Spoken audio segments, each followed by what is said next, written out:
क्या श्री राम ने सचमुच माँ सीता का परित्याग किया था?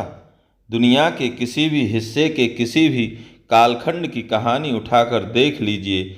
जब भी कोई आक्रमणकारी किसी दूसरे राज्य या देश पर आक्रमण करता है तो सबसे पहले उनके ग्रंथ नष्ट कर देता है, क्योंकि मनुष्य को तब तक दास नहीं बनाया जा सकता जब तक कि उसकी संस्कृति स्वतंत्र है। किताबें नष्ट कर देना, जला देना अपराध है, लेकिन उससे भी बड़ा अपराध है किताबों में कुछ अशोभनीय और असत्य को जोड़कर उनके महत्व को, उनकी पवित्रता को खंडित कर देना। श्री वाल्मीकि रामायण के साथ यही षड्यंत्र हुआ है।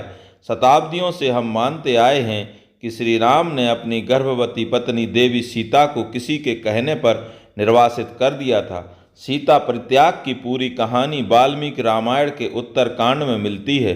वाल्मीकि रामायण ही रामायण का वास्तविक और मूर्त रूप है, क्योंकि ऋषि वाल्मीकि श्री राम के समकालीन थे और कई घटनाओं के स्वयं साक्षी भी थे। सच तो यह है कि ऋषि वाल्मीकि ने कभी उत्तरकांड लिखा ही नहीं था। श्री वाल्मीकि रामायण में सिर्फ 6 कांड हैं: बालकांड, अयोध्या कांड, अरण्य कांड, किष्किंधा कांड, सुंदरकांड और युद्धकांड। उत्तरकांड वाल्मीकि रामायण का अंश ही नहीं है। आपने अंग्रेजी के नोवेल पढ़े होंगे, अक्सर वे समाप्त कैसे होते हैं और वे खुशी खुशी रहने लगे। इसके बाद कहने के लिए कोई कहानी बचती ही नहीं। वाल्मीकि रामायण के युद्धकांड का 128वां सर्ग कहता है, श्री राम राजा बन गए, विभीषण लंका चले गए, सुग्रीव किष्किंधा लौट गए, भरत सेनापति नियुक्त हो गए। और इसके बाद श्लोक संख्या 95 से लेकर 106 तक में इसके बाद सब खुशी खुशी रहने लगे का वर्णन है। 106वें श्लोक के बाद फलश्रुति है, यानी कथा सुनने के फल। श्लोक संख्या 107 से 123 तक ऋषि वाल्मीकि ने फलश्रुति लिखी है, यानी औपचारिक रूप से रामायण की कथा समाप्त हुई, कुछ और लिखने के लिए शेष नहीं। युद्धकांड के अंतिम सर्ग का 119वां श्लोक सुनिए। रामायणमिदं कृत्यस्नं शृण्वतः पठता सदा, प्रीयते सततं रामा साहि विष्णु सनातनः, यानी यही संपूर्ण रामायण है। आगे 121वें श्लोक में वाल्मीकि लिखते हैं, यो मेतत् पुरावृत्तमाख्यानं भद्रमस्तु वः प्रव्याहरत विस्त्रवधं बलम विष्णु प्रवर्धताम, यानी यह इतिहास संपन्न हुआ।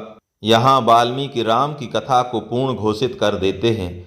जब कथा पूर्ण हो गई तो फिर अचानक उत्तर रामायण कहाँ से आ गई? साफ जाहिर है कि उत्तरकांड बाद में जोड़ा गया और वह पूरी तरह काल्पनिक है।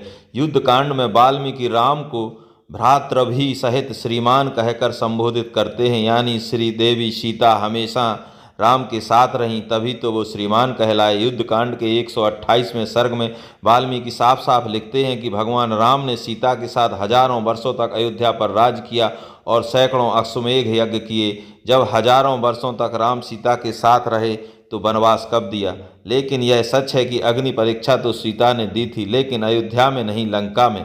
सीता ने रावण वध के बाद अपने निष्कलंक सतीत्व का उदाहरण प्रस्तुत करने के लिए अग्नि परीक्षा दी थी, ना कि राम का संदेह दूर करने के लिए, क्योंकि राम को तो कभी अपनी सीता पर संदेह था ही नहीं। युद्धकांड के 116वें सर्ग में सीता जी कहती हैं, यथा में हृदय नित्यम नापसरपति राघवात् तथा लोकस्य साक्षी माँ सर्वतः पातु पावकः, यानी यदि मेरा हृदय एक क्षण के लिए भी श्री राम से अलग नहीं रहा तो संपूर्ण लोकों के साक्षी अग्नि में रक्षा करें। अग्निदेव ने स्वयं प्रकट होकर श्री राम से कहा कि देवी सीता में कोई पाप या दोष नहीं है, आप इन्हें स्वीकार करें। भगवान राम ने अग्नि के सामने प्रतिज्ञा ली, विशुद्धा त्रिषु लोकेषु मैथिली जनकात्मजा ना विहातु मया शक्या कीर्ति रात्मवतः यथा। हे अग्निदेव, मैं आपको वचन देता हूँ कि जैसे एक यशस्वी व्यक्ति अपनी कीर्ति का त्याग नहीं करता, मैं जीवन भर सीता का त्याग नहीं करूँगा।